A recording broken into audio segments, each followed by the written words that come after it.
Title challenger Maricela Cornejo. Maricela will be fighting on Thursday night, this Thursday night, against Alma Ibarra. Maricela La Diva Cornejo of Los Angeles has a record of 13-4 with 5 knockouts. Alma Ibarra of Monterrey, Mexico is 7-1 with 4 KOs. Can you tell us a little bit about how your training has been going? Training was great. I felt my strongest. It was really good. I felt my strongest at the end, so that was good. I'm peaking right now, so I'm really excited to see what is to put on a show on Thursday night. I was going to say Friday night. Your trainer's Hall of Famer Buddy McGirt. Okay. Talk a little bit about what it's like to work with Buddy. I've learned so much from working with him since May of this past year, and I feel it's simple. It's the basic things, but they're effective, and they are. He's just taught me so much. He's brought the best out of me, truly, and I understand. Seriously, I understand the game so much more, and I'm in there extremely confident with my bot IQ now and knowing what each punch and each movement really is meant for. So I feel the most comfortable with that knowledge for this fight. And moving forward, I'm just so excited for everything else. Excellent. We're excited to see you. Those of us who saw you beat Erin Toughill in Los Angeles, very impressive very impressive victory there. And we know that your legion of fans in Los Angeles will be tuning in as well. Yes, thank you so much. Oh, hi, Cynthia. Hi, Maricela. Congratulations on the book that you just released. Can we just talk about that? I know you got a big fight, but you are also an author now. How did this book transpire?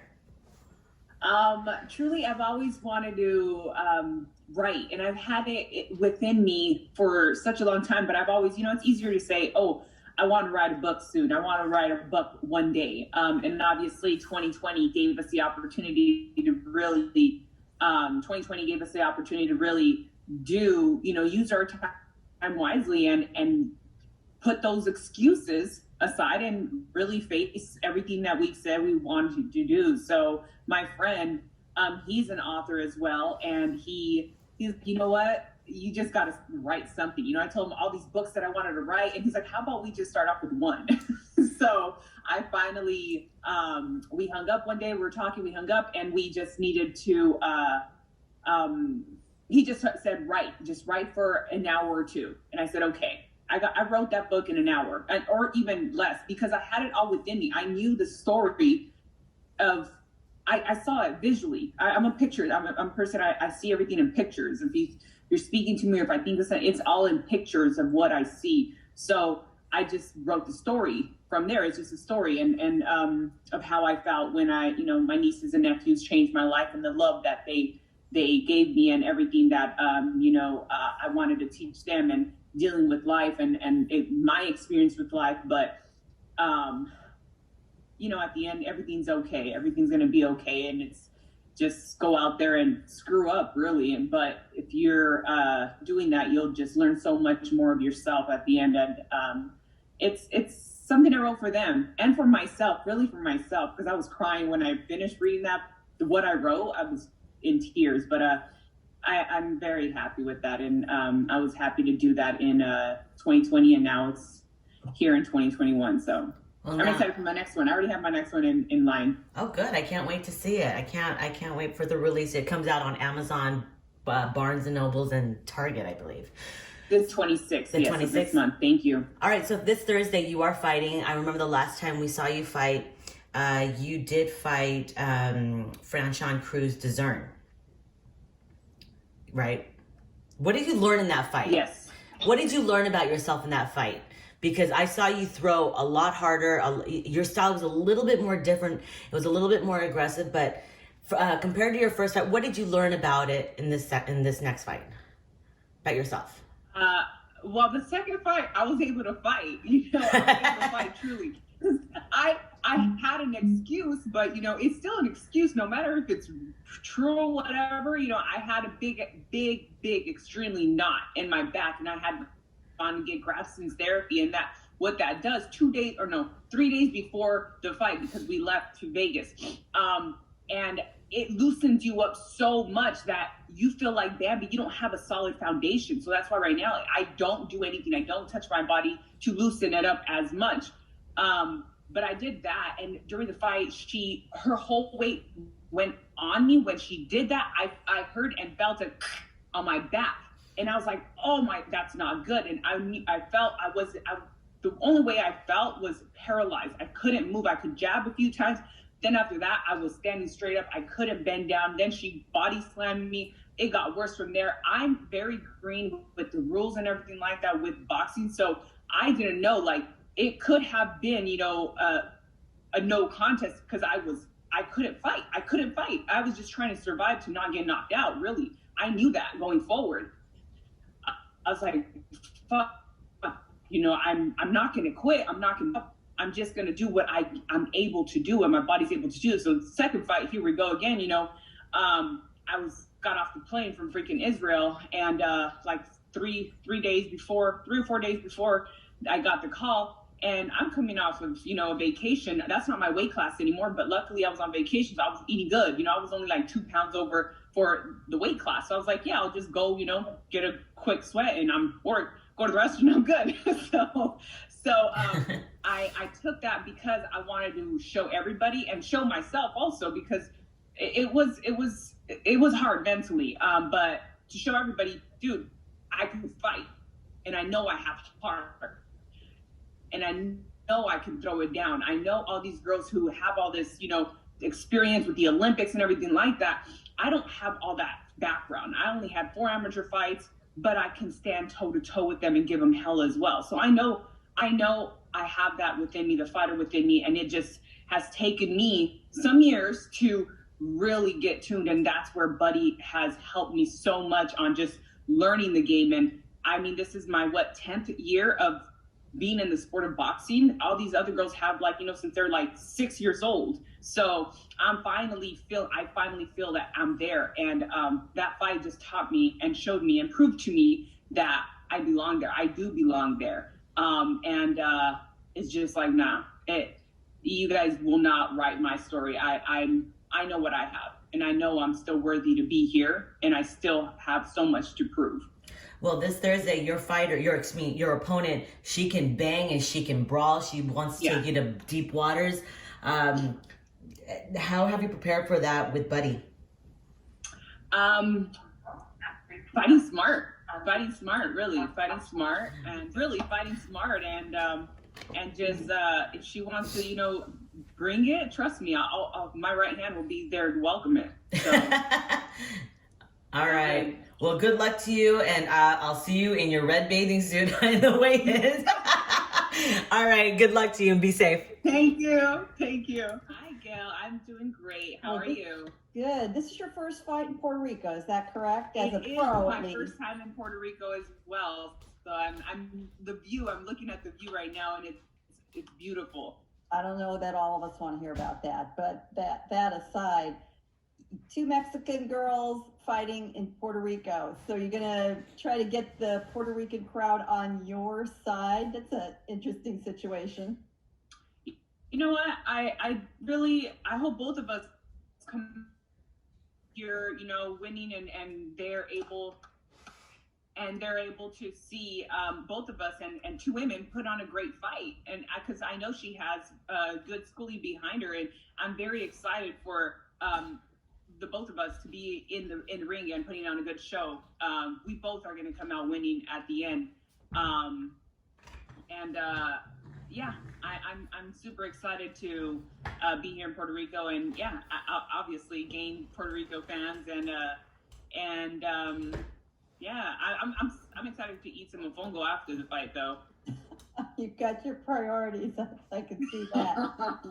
You know, when we watched the last card, which was tremendous, there was one issue, which was the humidity making the ring very slick. The canvas was extremely slippery.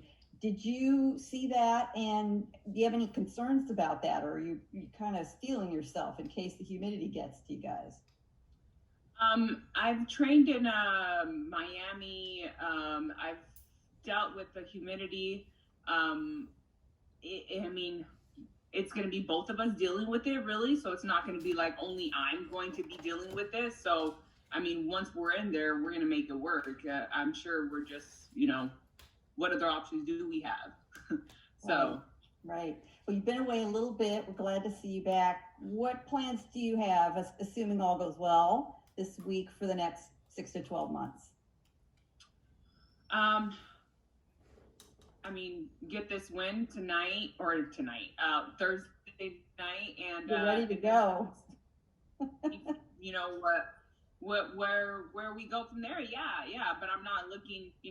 This fight is my main focus, obviously, right now, and I know it's gonna be. I was like, man, I think this is gonna be like a top war fight, and I mean bloodiest fight. I'm ready for that. I'm getting myself mentally ready for that, and I'm excited. I'm looking forward for all that come Thursday night. Well, fans don't mind a war. Good luck to you. Thank you. Hi, Maricela. Good to talk to you again. You've talked about how you're doing this face-to-face series and how you've included Alma in the process, where you sent out a video crew. And how would you say that has affected your relationship, or how would you describe your relationship to her? Is it friendly? Is it just respectful? How would you categorize it? No, we didn't do a face-to-face. We did a 24/7. We did the 24/7. So I haven't seen her in person. I haven't talked to her. I spoke to her team, a mutual friend, but it wasn't anything. I haven't talked to her. Mm-hmm. As far as looking at this fight, I don't know if there's been any sort of communication back and forth between the two of you, or is it seem like it's been mutually respectful to this point?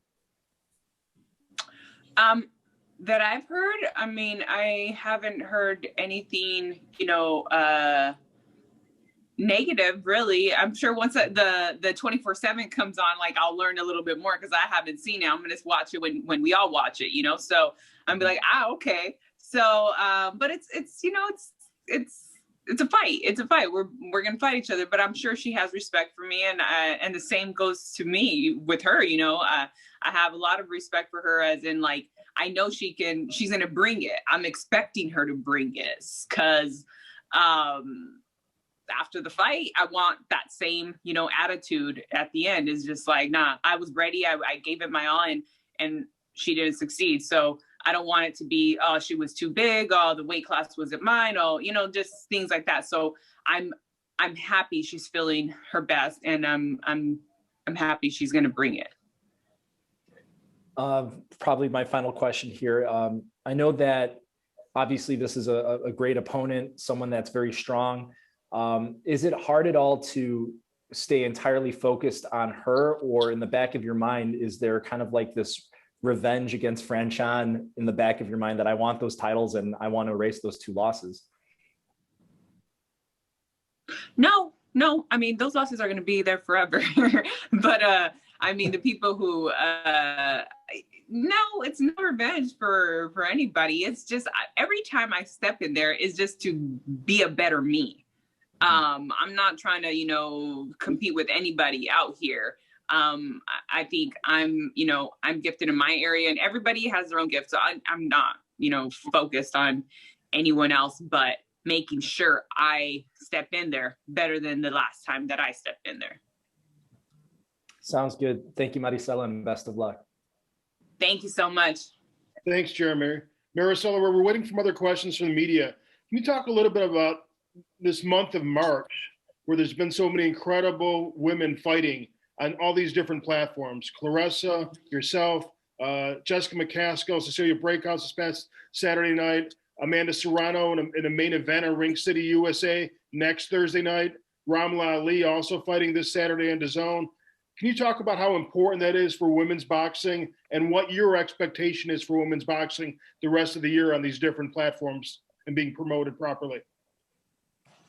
I think obviously it's extremely important for it's such a beautiful month, obviously, of, you know, Women's Month. So, but having all these women and in all other sports also, and everybody, you know, highlighting us right now and making sure that we're seen. You know, I think it was only like a 4% of the media is coverage of women, you know, on all sports. And it's ridiculous. It's crazy. It's like, how are these little girls that are looking up to you, you know, what are they going to be watching? You know, they see all these men do all these great things, you know, that are out there in the media and covered by the media. But us women, we get a very small percentage, you know, of coverage. And I think it's a beautiful thing that moving forward, you know, later on, hopefully one day my daughter will look at it as a normal. You know, it won't be like, oh, the first, you know, woman on TV, or the first woman headline, oh, the first one.